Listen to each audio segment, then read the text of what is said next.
Over the past year, a recurring theme that has come up time and time again in the games industry has been the premise of increasing the price of a standard copy of a game by an additional $10, from $70 to $80. And if you've noticed, many have already talked about the jump to $100. Now this varies from region to region, of course, with the prices going up proportionately by the same value. In my country, some games already cost €80, which means this increase would make them go over 90. And if they did the 100 increase, then we're talking about 110, 120. In places like Canada, there's already games above 100 Canadian dollars, so these increases would carry a copy into over 120 or even 130 Canadian dollars, with the 100 increase potentially taking it up to 150 or 160. And in places like Brazil, where gaming is already significantly expensive, I can't even imagine. And again, this isn't special editions or deluxe editions or collector's editions, this is just a single standard copy of a game. Doesn't matter if it's physical or digital, it's going up regardless. And this is a mess that pretty much is taking this hobby of ours, which should remain fun, accessible, and at least minimally affordable, into one where it's more of a luxury. And when you want to sell a lot of games, having your price range classified as a luxury is definitely a terrible idea. 2025 was a year that marked a significant push for this kind of thing, primarily by Nintendo and Xbox, with the intent of solidifying it as a new standard, just like the previous increase to $70 that happened a few years back. And yet, despite this, we obviously see the games industry, particularly when it comes to the big budget AAA companies out here in the West, struggling. Not just this year either, but as a whole over the past 4 to 5 years or so, give or take. Around 2020, given the state of the world, there was of course a small boost with quite a bit of expansion in the games industry, but it didn't last very long due to some main factors that we'll be getting into in a bit. But anyone who has been paying at least a bit of attention has noticed the flops from major studios, the lower sales volume on what were supposed to be major sequels or releases, and of course, most of all, the studio shutdowns, mass layoffs, and sad project cancellations along the way, including a Deus Ex game that I still feel really bummed about to this day. And this isn't small studios either, we're talking about the big boys, we're talking about PlayStation and Xbox themselves having to cancel games because of suffering from these problems. So the point is, many studios and especially publishers are struggling to make the numbers that they want, and in some cases, even the numbers that they need in order to cover the costs of development. The reason why is something we'll touch on in a minute, but what's most important has been their response to this. Ideally, they would look at where they're failing and fix the problem, but instead, curiously, their direction has been to push for this price increase in order to cover for the drop in sales. Now, I'm no math genius or quantum physicist, but if you have a big problem in your company where gamers are not buying your games, and your response to that is to increase the price of those games, all you're doing is making your games even more inaccessible. Like, there's already scores of people out there who used to be your fans refusing to shell out $70 for whatever new games you're releasing because they're either totally uninterested in them or because the interest doesn't cover the asking price. How the fuck is making them more expensive going to help you? And where are they even getting these ideas from? What does the future look like? How is it that GTA 6 might just lead them to completely destroying their businesses? Well, that's what we're going to be diving into today. So, without further ado, grab yourself something warm and let's start. I know I've spoken about this topic before, but it just keeps coming back up. Usually my videos vary, sometimes I'm a little more blunt, other times a little more formal, so on and so forth. It really depends on what's going on and whether I'm just looking to speak to my already established audience or seeking to extend an olive branch to newcomers so I don't sound like an asshole or a rage baiter. This topic, I confess, is one of the few where it's harder to be chill because we've been down this road so many times before. These people have been warned so many times about this and the consequences of continuing to increase prices instead of tackling problems that at this point it just feels like they're doing it on purpose, you know what I mean? Come on now, dawg. Come on, man.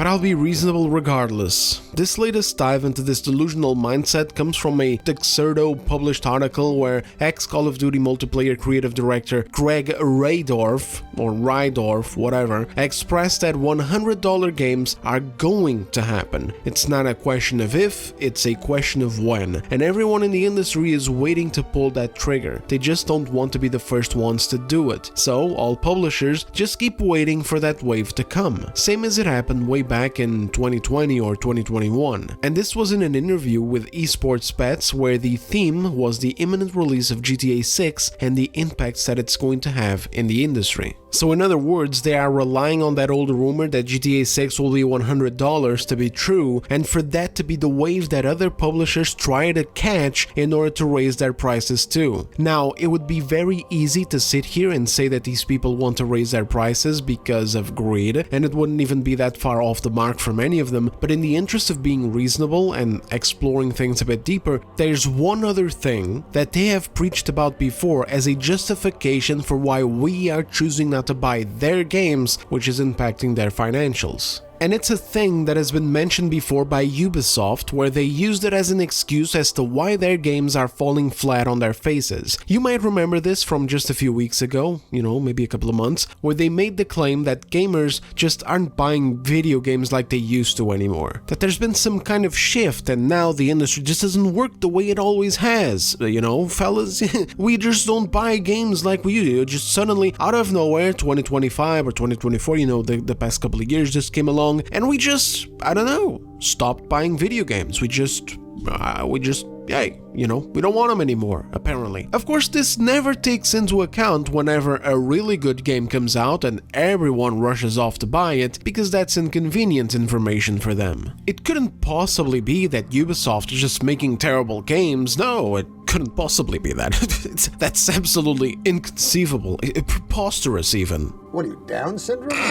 In reality, this was just another attempt to push the same bullshit that they pushed before in regards to people having to get used to not owning their games, except saying it in a less terrible way. Quote, "The traditional full game model of selling a single 50 to 60 pound game to a consumer as a one-time purchase continues to become less ubiquitous, with multi-game subscription services, long-running games as a service titles, free-to-play games, and cloud streaming offerings all providing new and attractive ways for consumers to access gaming content." Whenever you're exposed to advertising in this country, you realize all over again that America's leading industry is still the manufacture, distribution, packaging, and marketing of bullshit. Consumers are playing fewer games and playing them for longer, and as a result, outside of a few notable exceptions, many new games are struggling to stand out and achieve the sales that they once had. And so that's what the clown said. And I actually do kind of like the second paragraph, but I absolutely hate the first one, because again, it's bullshit. Well, let me rephrase that. It's not entirely a lie. There is absolutely a little bit of truth in the notion that gamers aren't exactly rushing off to buy every new game, but it's not in the scale that they're trying to paint, nor for the reasons that they are trying to fabricate. But to understand this, we have to go further back by an extra month to this report from Circana making the statement that gamers aren't buying games anymore as per their study. A study that revealed that video game sales are fueled by only 4% of players. To make a long story short, Circana explained that only 30% of US-based gamers purchase 1 or 2 games per year, and a whopping 33% of them don't even buy any new games at all during a 12-month period. And so, the majority of game sales in the industry are being fueled by hyper-enthusiast, price-insensitive players. Only 4% of gamers buy a new game more often than once per month, with a third of gamers not buying any games at all. And this is where shit hits the fan, and also why I have dunked on Circana multiple times this year and will carry on doing the same goddamn thing into the future. Because anyone who isn't a goddamn tourist understands that these numbers are ridiculous and make no goddamn sense. There is no way in hell that this giant of an industry has been getting propped up by an insanely tiny minority of 4% of players. Also, we're missing figures. We got 33%, which is people who don't buy any games at all in the entire year, 30% who buy 1 or 2 games per year, and then 4% that buy more than one game per month and are supposedly holding up the whole thing. That comes up to 67%, and it's leaving out another goddamn 33. I'd like to know what they represent. By these metrics here, it sounds like it represents gamers that buy at least one game per month, but not more than that, which actually seems to me like the normal thing. Because of course buying more than one full-price game per month is unrealistic, especially for many of us who are already adults and got shit to do. Also unrealistic for teenagers who might have the time, but not the money. But this isn't even necessarily new. Like, this was me all these years. Even when games were $60, it was very rare for me that I would buy 2 of them in a month. These morons are trying to indirectly paint a picture that in order for this goddamn industry to be profitable and survive, then consumers have to consume even more by buying more than one game per month. And I'm sorry, jackass, but this shit is just unrealistic as hell. If we're really at this stage, then maybe it's time for the industry to reevaluate itself. Maybe it's time to reevaluate their budget. Maybe it's time to realize what it is that's fucking them, rather than expecting the average gamer to be out here buying more than one full-price goddamn game a month. There aren't even enough good games for that, brother. Like, I'll confess it to you guys, I did this once throughout 2025. I have a gaming channel, and I only did this shit one time, which was in March, because it had Atomfall and Kazan coming out on the same day. Oh, right, I did it in September too, because it had Hell Is Us, Chronos The New Dawn, and Dying Light the Beast. But that's me. I don't even expect normal, average, everyday video game enjoyers to do that shit. And of course they will. I haven't even finished these. I mean, I finished Dying Light, and I'm very ahead on Hell Is Us, but Chronos, I started recently. Like, there's just not enough time in everyone's days to be out here consuming multiple games a month. These people are fucking I'm sorry. Anyway, it actually gets so much worse, guys. It really does. Because this goes back to a big issue that stems from the ESA, the Entertainment Software Association, which is what Circana and Matt Piscatella based their numbers for this study off of, who earlier this year claimed that 48% of gamers are women. And the average age of a gamer is 41 years old. And the majority of gamers, guys, the majority of you in the audience right now, a whole whopping 55% of you prefer mobile gaming. High quality bullshit. World-class designer bullshit, to be sure.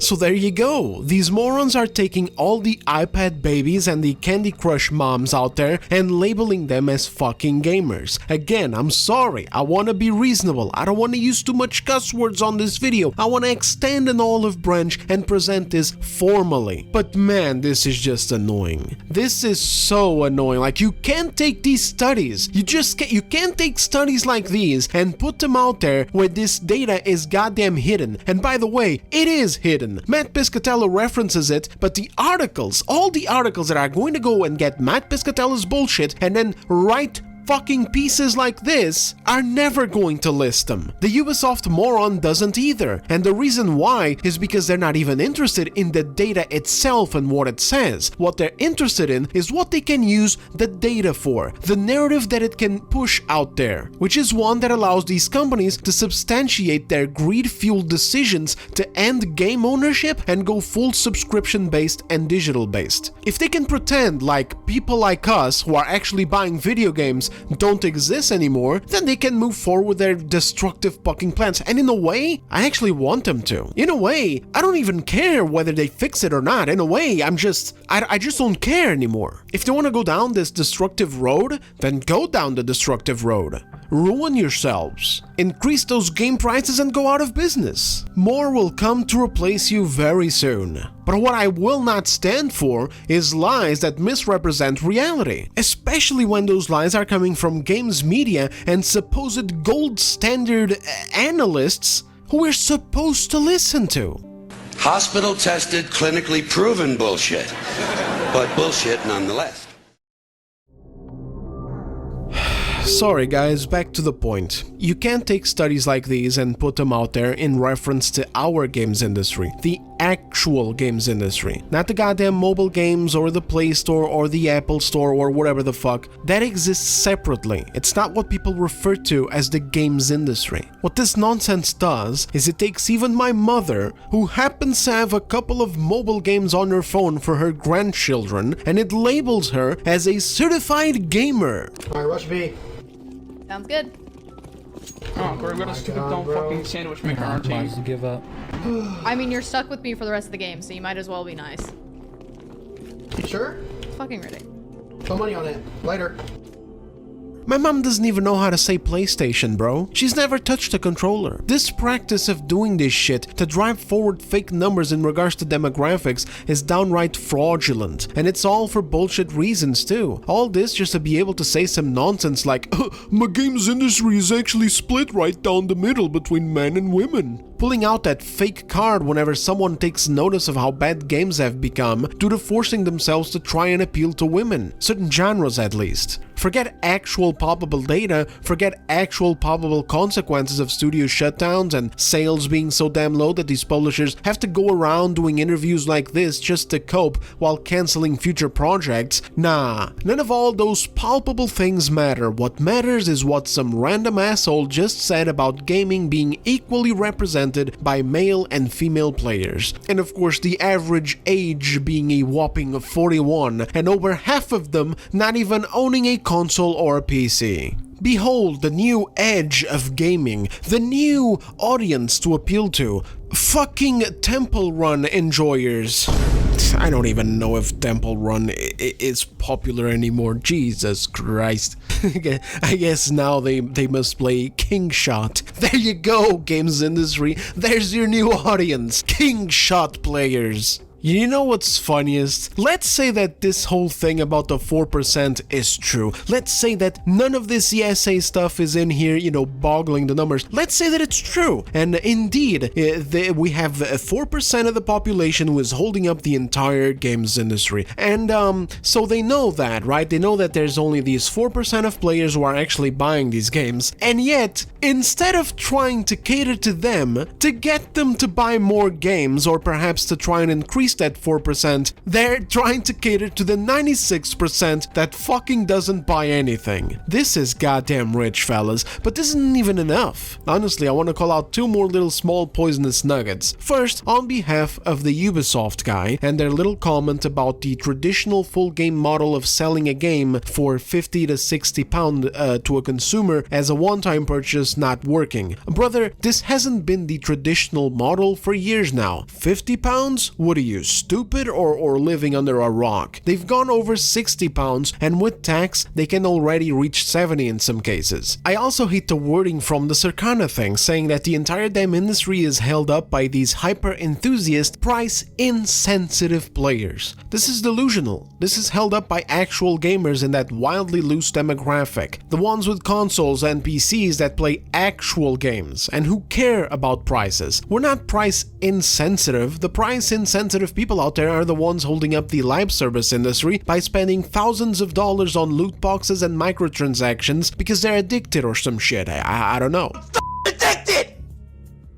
So I can't quit! It's not that it's a lie that gamers are buying less. It's true, we are. But the reason for that isn't some ridiculous thing like the death of the traditional model where we like having single games sold to us, to own and play whenever we want. It's not because we want worse service. Are you insane? It's because many of these struggling companies such as Ubisoft are putting out bad games that are just not interesting, or at the very least, not interesting enough to justify a day one purchase at their full price of $70 plus. All those other players who are like 40 and playing Candy Crush are not gamers who belong in the same conversation. The 50 and 60-year-old grandparents with Play Store accounts with downloaded games are not gamers who belong in the same conversation. The average Joe going to work in a jar or whatever with some puzzle game downloaded on their phone to occupy their time are not gamers who belong in the same conversation. So let's circle back. Aside from the fake-ass studies that misrepresent the hell out of the games industry, we do have an issue that all game publishers and studios, big and small, have to contend with,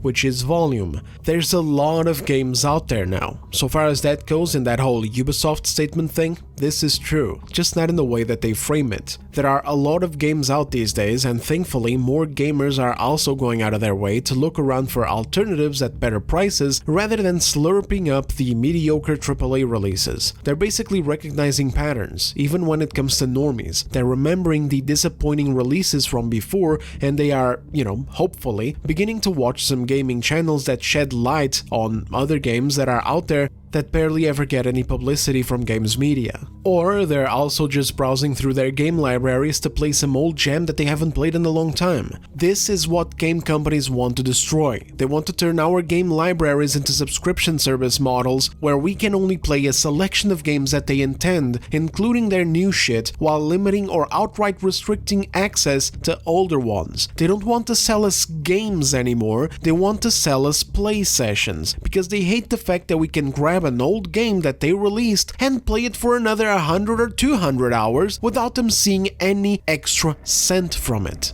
I don't want to sound like some sensationalist alarmist type of guy, but there is a war on ownership for a goddamn reason. The reason why they fight back against the Stop Killing Games initiative is not because they have to find a way to build an end-of-life plan for their future live services, it's because they don't want games to be freely accessible years later. Or if they are, they want tight control on their distribution through overpriced digital copies or licenses. They just can't outright come out and say it. Well, except when they accidentally do, like Ubisoft not that long ago with their "get used to not owning games" comment. The industry has even been trying to attack Steam lately. Have you noticed that? Trying to paint them as a monopoly, when in reality they just literally exist. They don't do anything to push themselves in front of other platforms on PC. In fact, the Epic Game Store is the one who's doing that by securing exclusivity deals for games to release solely on their platform and not anywhere else, not on GOG nor on Steam. Steam literally just exists and people simply choose to use it. When there's so many studios, both big and small, making so many games that release throughout the year, there's of course going to be less visibility and less money to go around for all of them. This is especially crippling to bigger studios though, because they measure their success and their next steps based off of how much sales they get in the first few weeks of a game's release. They hyperfixate too much on the short term. And it's also why we get analysts like Matt Piscatella trying to hype them up with what is meant to be impartial data drops, but in reality are obviously not impartial at all. They want to be in the good graces of these gaming companies, so they paint their shit in a favorable light so they can take that data and present it to their investors like, hey, look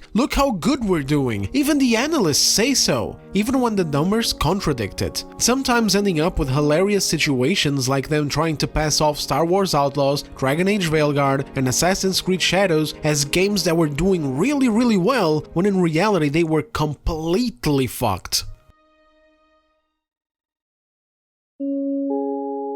So the question is, how do we fix it? How can these businesses contend with the volume issue? Is there even a solution, or is gaming cooked and imploding in on itself? Well, it's not that dramatic, though to be honest there is a bit of a natural selection thing that's always going to go down in cases like these, where if your games are bad and you're terrible at managing your studio, you will probably end up in a very tough spot. And in those cases, well, I mean, it just is what it is, you know? But outside of that, the solution is to fix what is making those games so untenable to make. Throughout the golden age of AAA, studios got too comfortable being able to pump hundreds of millions of dollars into development, which sometimes, for some games, ended up in who knows where. Like, I can't even tell where the fuck the money went. An example I've brought up before is Spider-Man 2. Shorter than the first game, using parts of the same world, building on the same mechanics and adding a few more, and somehow with a $315 million budget. It's not that all studios spend hundreds of millions irresponsibly. I'd say that Rockstar has been a consistent example of a studio that pumps a metric ton of money into their games, and it generally works out. Plus, you can generally tell by the scope of their games. They may not have the most innovative gameplay systems. For example, Red Dead Redemption 2 was a very slow and very hefty game when it comes to the controls, but the attention to detail and content in it is mind-blowing. mind-blowing, getting deeper and deeper the more you look into it. But at the same time, there are games that are able to do this kind of thing with a fraction of the cost. An example from this year is Kingdom Come Deliverance 2. If you check out its systems and its attention to detail, they're also pretty goddamn deep, and the game was only like $40 or $50 million to make. So at the end of the day, it's not like a certain thing. It's kind of tough to discern between these cases and examples. And in general, when I see someone spending hundreds of millions of dollars on a game, I don't see it as a positive point. Like, I don't see it as something to brag about. It's just that so far, Rockstar has been able to hit it out of the park every time, regardless. But not all studios are Rockstar. Way more studios spend way too much money irresponsibly, and way too many of them fill themselves up with useless hires during the last 4 to 5 years. Gaming in general has also shifted a bit, with the top studios and publishers going off in the direction of wanting their games to be taken more seriously and to have positive effects in society, like impacting social change and shit like that. This has been an incredible costly direction that way too many AAA studios have gone into, and the results have been utterly disastrous. The games themselves have gotten worse because they're no longer focused on providing boundless imagination, creativity, and escapism. With stories that take risks and aren't afraid or feel awkwardly about acknowledging that certain genres, such as the majority of them that pertain to AAA, like action RPGs, action adventures, RPGs, shooters, action games, immersive sims, etc., are male-dominated, and then taking that into account when actually making the games themselves, the stories that they write, the characters that they design, the dialogues. Doing that has become something that carries negative connotations. Games just being games has also become a bad thing, and way too many narcissistic activists have infested these studios, making the work environments impossible to navigate in some cases, and in others, merely impeding creativity, sometimes pulling up shit like that previous list from the ESA to prove their point, to say that no, we can't just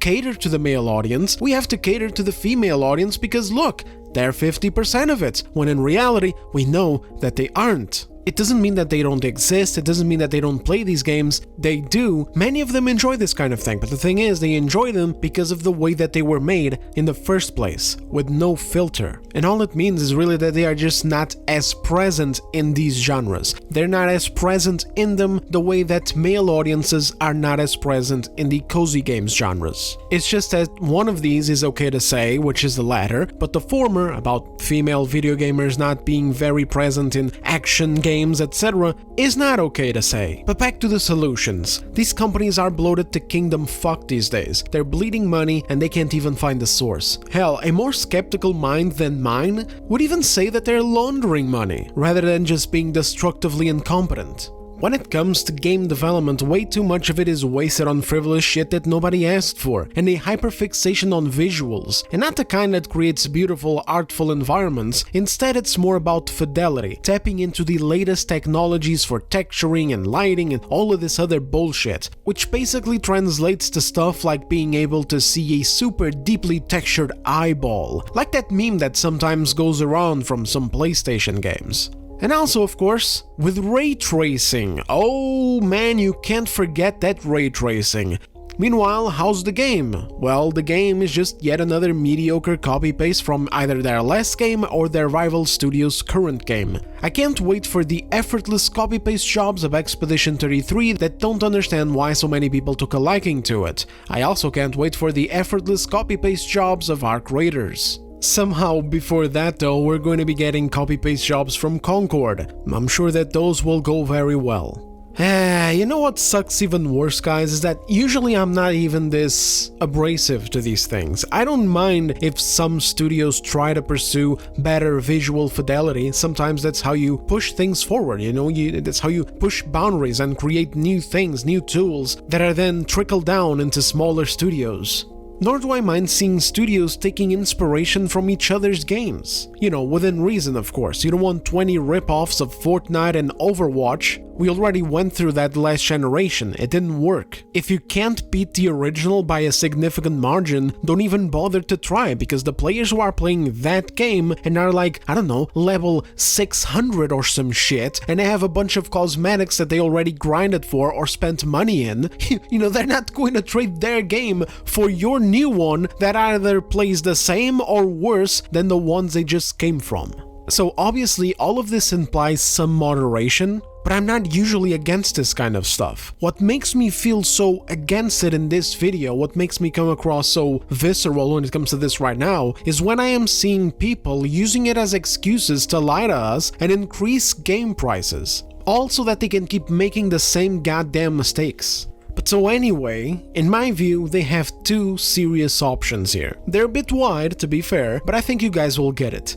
Number one, they can choose to tackle the actual problems that are making their games be overlooked while other smaller studios eat their meal. They can look into finding these holes where money is going in but no value is going out. Sorry if this sounds like too much of a chud grifter thing to say, but yes, that means these dozens and dozens of DEI departments in the studio or consultants outside of it. Get used to hearing it more often, people. It's just reality. If you're going out hunting, you don't take an animal rights activist with you. It just doesn't fucking work. That's exactly what these studios are doing with these people. They're trying to make fun games, but they got literal anti-fun brigades influencing the games that they're making. Bad move. Objectively stupid. Get rid of it. You just can't force these things. They either come naturally with the game that you're making, or they don't belong. Some games will have instances where some of these things fit along some lines. Others will be games where any inkling of this shit will ruin them. 2026 is the year to please stop the cope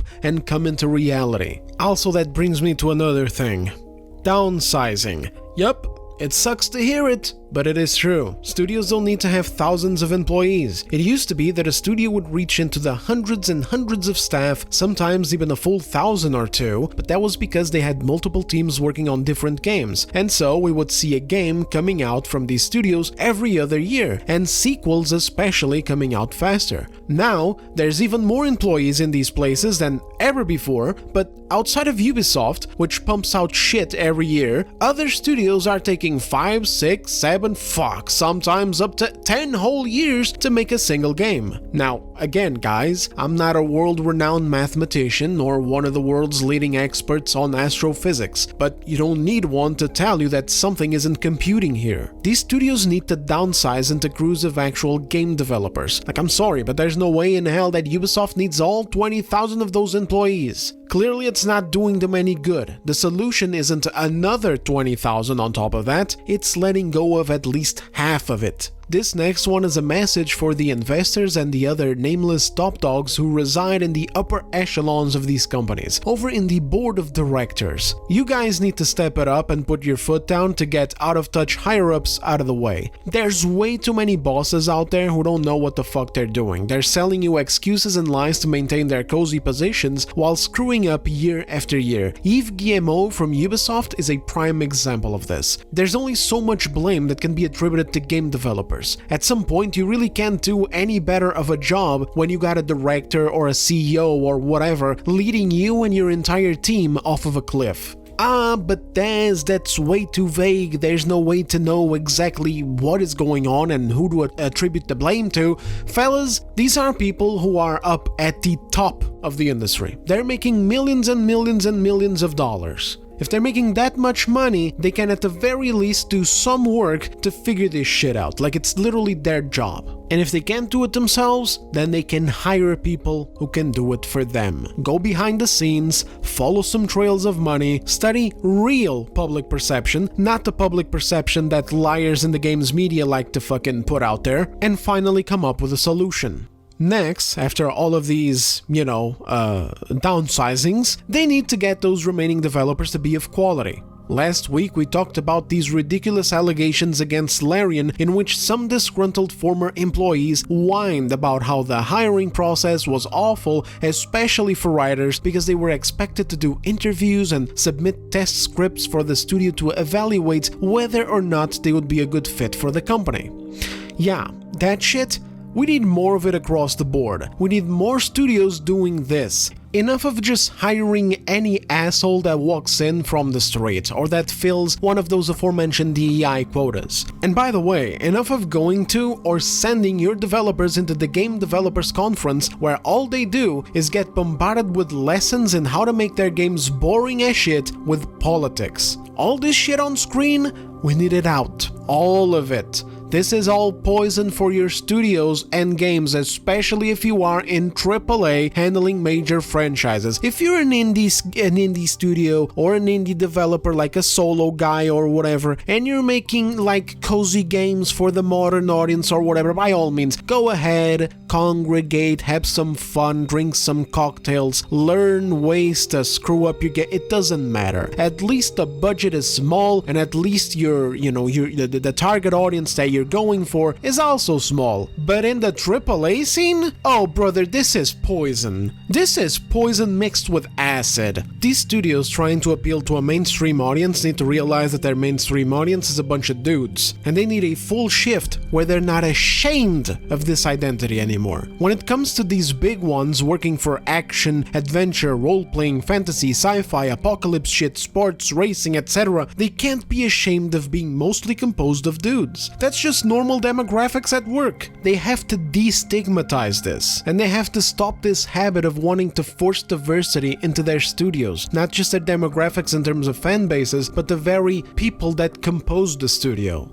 If a studio and their games naturally appeal more to women, more women will naturally show up. But if you're making fucksaken Assassin's Creed, don't be surprised if it's mostly men playing and wanting to work on your games. Women weren't being kept out of these studios, they just weren't showing up to get hired in mass. It was a naturally higher number of men, and it's time to stop deliberately framing that as negative. Fuck off with the activism already, it's tiresome and it burns money. Like, I'm just trying to help you out here. You can consider this your financial audit if you want. Oh, it's all bullshit! There's not a single necessity on here, it's all just highlighted line. Embrace your older identities, embrace the people you make games for, stop being ashamed of gamers, stop demonizing them or listening to those who spend their entire days doing so, such as game journalists, the same ones attacking a studio last week for saying that they were going to be doing some more attractive female character designs for their upcoming Souls game. These fucking assholes go ahead, they see that, and they say that they're making games for the wrong people. Oh, you mean their customers? You mean normal people on the goddamn planet who want to play with good-looking characters? You mean people who have money to spend? As opposed to these fucking, what was it now? 33% of gamers who don't buy any games at all, and 30% who buy like 2 of them per year? I swear to God, brother, these Anyway, these are your customers. Embrace them, listen to them, give them what they want. These studios used to know how to do this before. Either learn how to do it again or, I don't know, get out and get replaced by someone that does. I mean, shit, I don't know, just figure it out. Or number 2, as in the option number 2, go bankrupt. Keep making the same mistakes, keep feeding the same financial black hole you're stuck in, keep trying to claw out of it by making your games more expensive, raise the price up to $80, and then when nobody buys them, go ahead and make them $90 to make up for that. And then, if you still have a company by then, go ahead and hammer in that final $100 nail in the proverbial coffin. Oh, and just one last note. Stop expecting the entire gaming population to come and kneel before you to buy your latest game. The times of these giants being the only names worth talking about in the games industry is over. Other smaller studios are here to stay and are making names for themselves. These studios got used to basically looking at the market, right? And for example going, okay, there's what, 180 million Steam users? Well, at least 100 million of those users should be expected to buy my game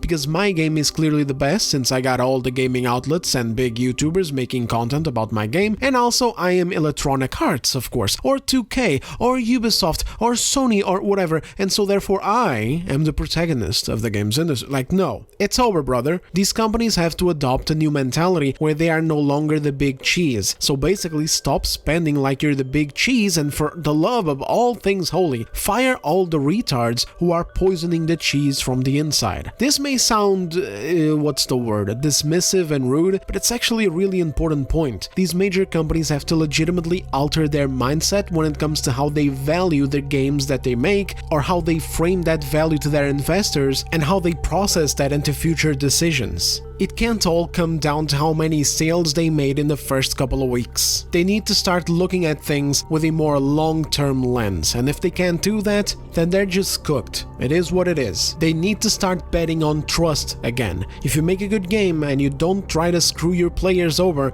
that will be remembered in the future when you put out another game. Just like the reverse also happens, where we remember whenever you fuck up and put out a really shitty game. And then next time your logo comes up on a presentation, suddenly we're not as excited anymore, because we remember the garbage and we have a concern that it's going to be new garbage. You see how that works, fellas?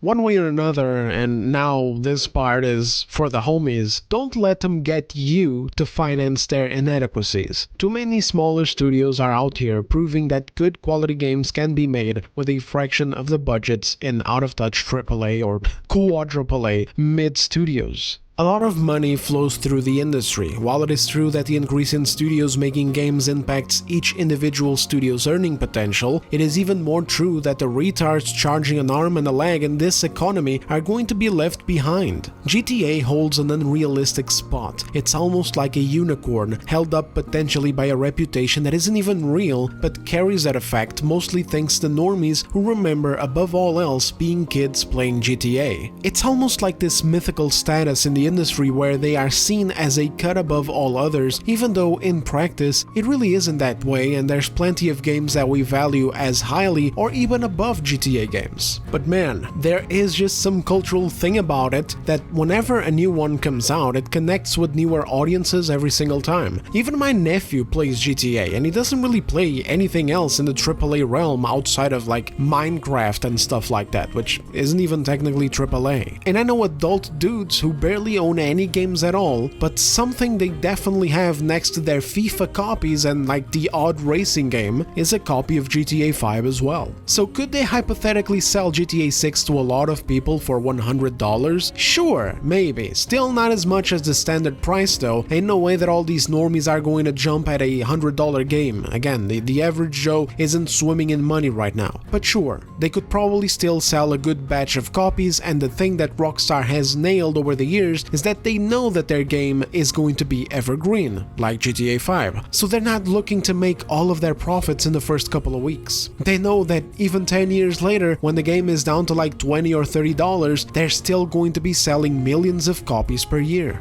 If they nail the game, of course. But that's where this whole delusional fantasy crumbles to the ground. No other studio has a GTA. Final Fantasy thought they did, and look at them now. Assassin's Creed thought that too, and now they're a laughingstock, having to sell chunks of themselves to Tencent, including a partial control deal over their major franchises just to survive. And not even that long ago, Call of Duty said that, oh, you know, we're too big to fail, and now look at what happened to Call of Duty Black Ops 7. $100 games outside of this economy would be a joke in and of itself. In this economy, they're even more ridiculous. Gaming grew and expanded thanks to convenience and affordability. Take that shit away and people will just go get their games elsewhere. There's no shortage of smaller studios and indie games selling at fair prices, and the best part, the quality of their output gets better and better every year. But remember that this pricing battle doesn't just live and die in the AAA market. Remember that earlier this year, Hollow Knight Silksong released for $20, and a bunch of people lost their minds over it, including indie game developers who were now feeling inadequate that some other studio was selling a game for less money than theirs. And don't forget that that little controversy gained some fresh momentum again this month when Silksong announced an upcoming expansion for free, raising the same concerns again. But that's a story for another day. As far as this one goes, I'll stop my yapping here. The final point is that GTA is a unicorn, and if this rumor of the $100 price tag is true, it could only theoretically work for Rockstar because of their unique circumstances. But all of these other studios, all of these other big companies, they're all waiting for that one asshole to do it so that they can do it too. And if they go for it, it's over for them. They're cooked.